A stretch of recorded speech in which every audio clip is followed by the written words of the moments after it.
Tudo da Canção Nova em um só lugar. Canção Nova Play. Olá, muita paz de Deus no seu coração. Que o Senhor esteja conduzindo os nossos passos, iluminando a nossa vida por meio da sua palavra. Sou eu, Padre Roger Araújo, que com muito amor no coração venho aqui realizar junto com você o nosso estudo da palavra. Nos colocarmos diante da palavra de Deus para que ela possa iluminar toda a nossa vida.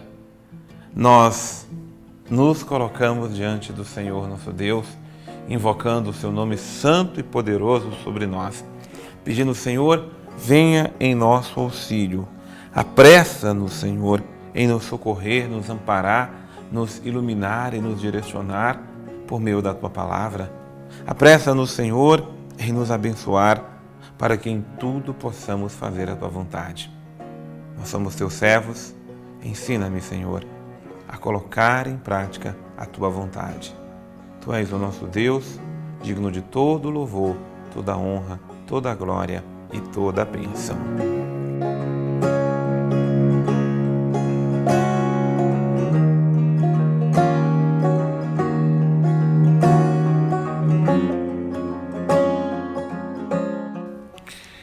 Meus irmãos e minhas irmãs, a palavra de Deus ilumina o nosso coração, ilumina toda a nossa vida. Vamos hoje meditar o estudo da palavra no segundo livro de Samuel, no capítulo 20. Capítulo 20 de 2 Samuel. Havia ali um desordeiro chamado Seba, que era filho de Bocri, da tribo de Benjamim. Ele tocou a trombeta e disse: Não temos parte com Davi, nem herança com os filhos de Jessé. Cada um a sua tenda, Israel. E todos os homens de Israel separaram-se de Davi e seguiram Seba, filho de Bocri. Os homens de Judá aderiram ao seu rei do Jordão até Jerusalém. Ao chegar à sua casa em Jerusalém, o rei tomou as 10 concubinas que deixara cuidando da casa e as confinou. Cuidava de que tivessem alimento, mas não ia para junto delas. Ficaram confinadas até o dia da morte, vivendo como se fossem viúvas. Disse o rei a Amasa: Convoca-me todos os homens de Judá dentro de 3 dias, e tu também estejas presente. Amasa saiu para convocar Judá, mas levou mais tempo do que lhe fora estabelecido. Disse Davi a Abissai: Agora Seba, filho de Bocri, nos causará mais preocupação do que causou Absalão. Toma, pois, os servos de teu senhor, persegue-o, para que não chegue às cidades fortificadas e nos escape. Saíram com ele os homens de Joabe, também os cereteus e os feleteus, e todos os homens valentes. Saíram de Jerusalém para perseguir Seba, filho de Bocri. Quando chegaram à grande pedra em Gabaon, encontraram Amasa, que já estava ali. Joabe usava no traje um cinto do qual pendurava uma espada na bainha. Ao adiantar-se, a espada deslizou-se. Joabe disse a Amasa: Tudo bem, meu irmão? Tudo bem, meu irmão? Tomou com a mão direita a barba de Amasa para beijá-la. Amasa não percebera a espada na mão de Joabe. Este o feriu no ventre, lançando por terra suas entranhas, sem ser necessário um segundo golpe. E ele morreu. Então Joabe e Abissai, seu irmão, foram ao encalço de Seba, filho de Bocri. Entretanto, alguém do pessoal de Joabe pôs-se junto ao cadáver de Amasa e disse: Quem é amigo de Joabe e a favor de Davi, siga Joabe. Amasa jazia no meio do caminho, banhando em sangue. Vendo que todos paravam para vê-lo, o homem retirou Amasa do caminho para o campo e cobriu-o com uma roupa, porque viu que todos que passavam se detinham por causa dele. Depois que o retiraram do caminho, todos passaram a seguir Joabe na perseguição de Seba, filho de Bocri. Seba percorreu todas as tribos de Israel, até Abel Bet-Maaca. Os de Bocri reuniram-se e seguiram-no todos. Então chegaram as tropas e cercaram em Abel Bet-Maaca.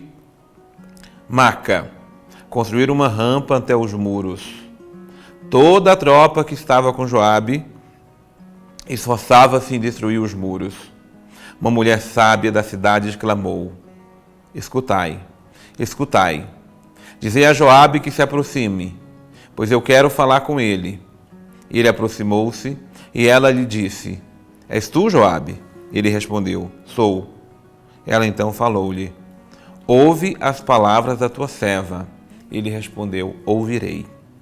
Ela continuou: dizia um provérbio antigo: quem procura conselho, pergunte em Abel e o assunto se resolve. Eu sou pacífica e estou entre os fiéis de Israel. E tu queres destruir uma cidade, uma mãe Israel? Por que queres destruir a herança do Senhor? Joabe respondeu: longe, longe de mim que eu destrua e arruine. Não é esta a minha intenção. Mas um homem das montanhas de Efraim, chamado Seba, filho de Bocri, levantou sua mão contra o rei Davi. Basta entregar esse homem e deixarei a cidade. Disse a mulher a Joabe: jogaremos sua cabeça para ti por cima do muro. Dirigiu-se ao povo todo e falou-lhe sabiamente. Cortaram então a cabeça de Seba, filho de Bocri, lançaram-na a Joabe. Ele tocou a trombeta, retiraram-se da cidade, indo cada um para a sua tenda. Joabe também voltou ao rei em Jerusalém. Joabe comandava todo o exército de Israel. Bananias, filho de Joiada, comandava os filisteus e os filisteus. Adoniram controlava os impostos. Adoniram controlava os impostos. Josafá, filho de Aeliúde, era cronista. Siva era escriba, Sadoc e Abiatar, sacerdotes, e Ira, filho de Jair, também era sacerdote de Davi. Bom, aqui tem uns pontos muito importantes para nós analisarmos. O primeiro deles, logo no primeiro versículo, havia um desordeiro chamado Seba, filho de Bocri. E ele tocou a trombeta para dizer: não temos parte com Davi, nem herança com o filho de Jessé, vai cada um para a sua tenda. Os desordeiros têm a missão de desestabilizar a ordem, a concórdia e a união, que são princípios fundamentais para você construir algo. Uma cidade, um país, uma igreja, seja lá o que for. Como é importante saber construir a ordem e não ser a causa da divisão, da discórdia. Lá atrás, nós vimos Absalão. Agora estamos vendo Seba, o filho de Bocri, como ele é um instrumento do mal para justamente dissipar Israel, para semear a confusão em Israel, para colocar Israel, que já está dividido, machucado, dilacerado, aquele povo todo, para se colocar agora contra o rei. Há pessoas que são do contra por simplesmente serem do contra. Há pessoas que simplesmente têm dentro do espírito simplesmente se rebelarem, simplesmente criarem a desordem, a rebeldia. E isso acontece nas nossas casas, se rebelando, filhos se rebelando contra os pais. A tragédia de Absalão. Mas em nossas comunidades, as pessoas se rebelando contra o padre, contra o bispo, contra o papa, contra quem for.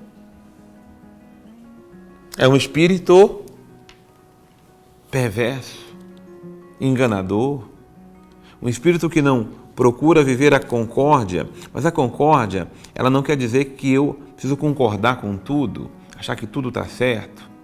Eu só não posso ter o espírito diabólico da rebeldia para simplesmente querer destruir tudo, porque o que Seba está fazendo é justamente querer propor isto. Por isso que Joabe agora vai se mobilizar para ir capturar os rebeldes. Mas o mais importante, me chama a atenção aqui nesse texto, é essa mulher sábia, pacificadora. Enquanto aos desordeiros, os que provocam a desordem, a guerra, lá no versículo 16, uma mulher sábia exclamou: escuta, escuta. Dizia a Joabe que se aproxime, pois eu quero falar com ele. Aliás, a expressão não é nem escuta, é escutai. Escutai, escutai, eu preciso dizer a Joabe que eu preciso falar com ele. E ela diz: Joabe, ouve as palavras de tua serva. Ele disse: ouvirei. Diz um provérbio antigo: quem procurar conselho, pergunte em Abel e o assunto se resolve. Eu queria, inclusive, que você marcasse na sua Bíblia isso que está no versículo 18. Quem procura um conselho, procure em Abel, porque assim o assunto se resolve. Você sabe que Abel é o pacificador. Abel é aquele que é o fiel ao Senhor. Caim é aquele que usou do ódio, usou do rancor, usou da inveja. Então não tem conselho sábio, não tem conselho que edifique, não tem conselho que vai resolver o assunto, se eu vou procurar o conselho na rebeldia, na briga, na aflição da alma, na inveja, nos ciúmes. É na paz que Deus fala ao nosso coração. Por isso que Joabe foi iluminado, porque ele procurou em Abel, ele procurou na paz, ele procurou em Deus ser aconselhado. E por isso, mais uma vez, ele foi fundamental para o triunfo de Israel diante de mais um que se opôs ao reinado de Davi. Vamos então chamar o Padre Antônio Xavier para que esteja conosco aqui também no estudo da Palavra de Deus. Nós vamos nos aproximando do final deste segundo livro de Samuel, que narra a história de Davi. Davi agora já tem uma certa idade. E uma coisa muito normal que ocorre em todo o reino é que quando o rei começa a ficar velho, aqueles que são rebeldes começam a ter maior facilidade em se manifestarem ali e tentar de verdade destruir o reino. É natural que existam divisões quando o rei está há muito tempo, porque vão surgindo insatisfações com o tempo e depois já tem vários grupos. E que aí então, quando ele fica com uma idade avançada, como é o caso de Davi, esses grupos, à medida que conseguem se juntar, elaboram rebeliões e se lançam contra o rei. E aqui nós vemos nesse capítulo unicamente uma rebelião dessa criada e encontramos esse general Joabe, o general de Davi, que é um homem que foi fiel a Davi do começo ao fim.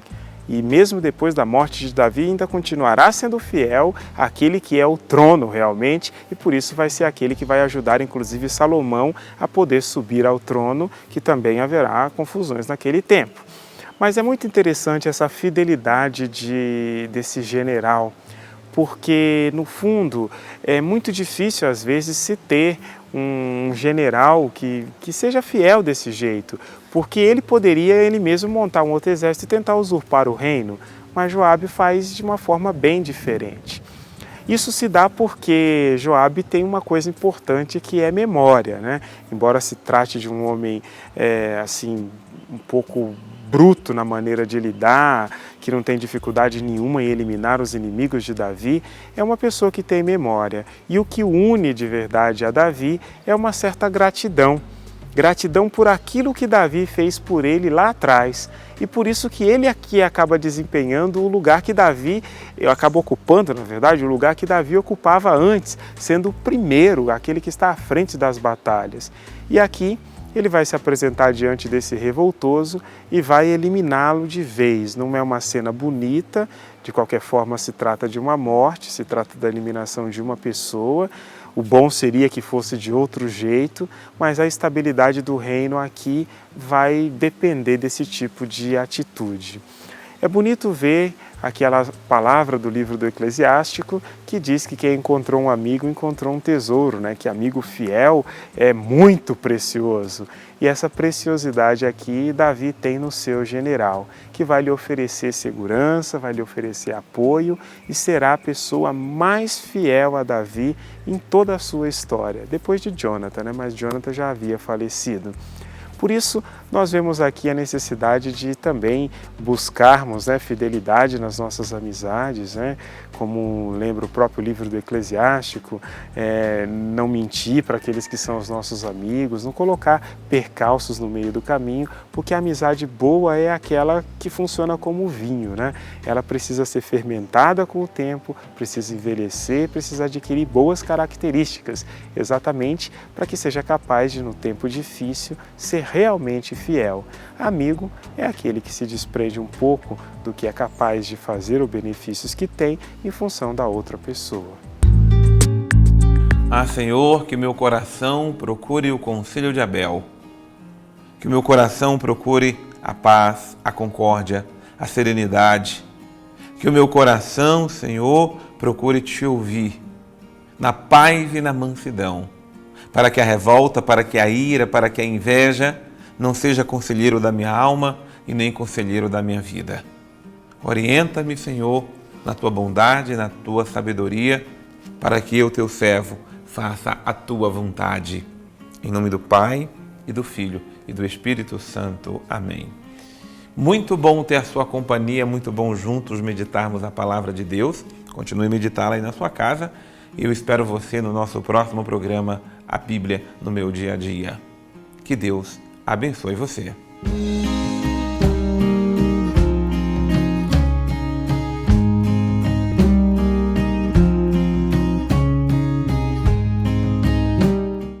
Tudo da Canção Nova em um só lugar. Canção Nova Play.